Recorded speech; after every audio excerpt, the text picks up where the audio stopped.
36వ వచనాన్ని చదువుదాం. జనసమూహము దాటిపోవచ్చున్నట్టు వాడు చప్పుడు విని ఇది ఏమని అడగగా వారు నజరేయుడైన యేసు ఈ మార్గంలో వెళ్ళుచున్నాడని వానితో చెప్పిరి. చాలు, ప్రార్థన చేసుకుందాం. మీరందరూ కూడా తలలో ఉంచి ప్రార్థన చేసుకుందాం. మహాపరిశుద్ధుడైన తండ్రి, దేవానికి స్తోత్రములు. నువ్వు మాట సెలవిస్తే తండ్రి మా జీవితాలు మారుతాయి. నువ్వు మాట సెలవిస్తే వాక్యం విన్నటువంటి వారు అభివృద్ధి అవుతారు. నువ్వు మాట సెలవిస్తే ఆశ్చర్య కార్యములు జరుగుతాయి. అల్లుపడును దీనుడను నీ సిలువ చాటును నన్ను మరుగుపరిచి పరిశుద్ధాత్మతో నన్ను అభిషేకించి నా నోటికి బోరగా ఉండి నాతో మాతో అందరితో మాట్లాడి మీరు మహిమ పొందుకోమని నజరేయుడైన యేసు క్రీస్తు వారి పరిశుద్ధ నామమున ప్రార్థించి వేడుకుంటున్నాను తండ్రి. ఆమేన్. హల్లెలూయా.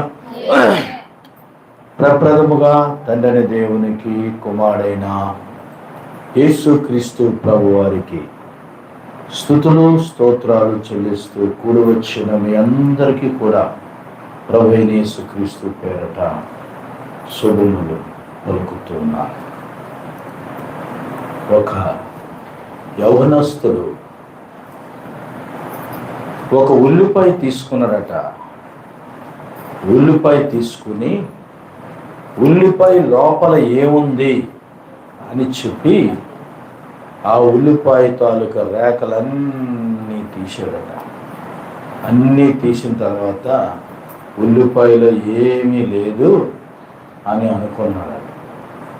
అలాగా మనిషి జీవితంలో కూడా ఈ లోకంలో ఏదో ఉంది అని అనుకుని ఈ లోకమును వెంబడించి చివరికి ఏమీ దొరకక వేసారిపోయినటువంటి స్థితిలో అన్నీ కోల్పోయి ఉన్నదంతా కూడా ఊడ్చిపెట్టుకుపోయిన తర్వాత దేవుడి వైపు చూచినటువంటి వారు, దేవుడే కావాలని అనుకున్నటువంటి వారు ఎందరో ఉన్నారు.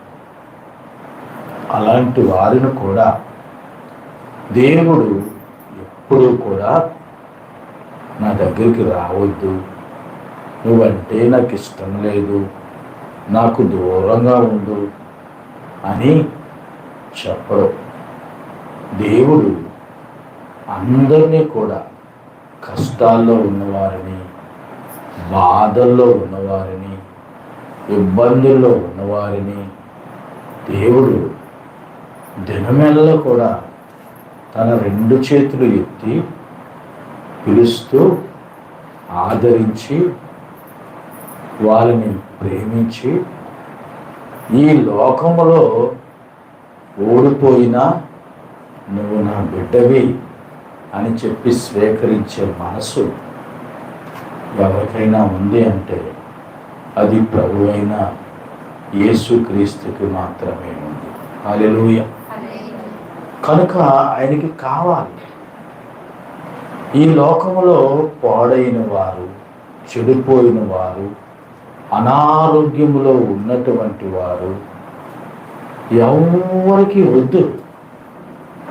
ఎవరికి కావాలంటే యేసయ్య కావాలి అని అనుకున్న వారికి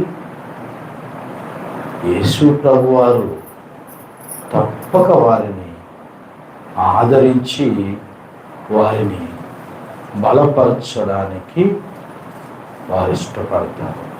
ఎందుకంటే ఆయన చేతుల్లో స్వస్థత ఉంది, ఆయన చేతుల్లో బలం ఉంది, ఆయన చేతుల్లో మహిమ కూడా ఉంది. హల్లెలూయా. కనుక పరిశుద్ధ గ్రంథంలో మనం చూసి జనసమూహము దాటిపోచున్నట్లు వాడు చప్పుడు విని ఇది ఏమి అని అడగగా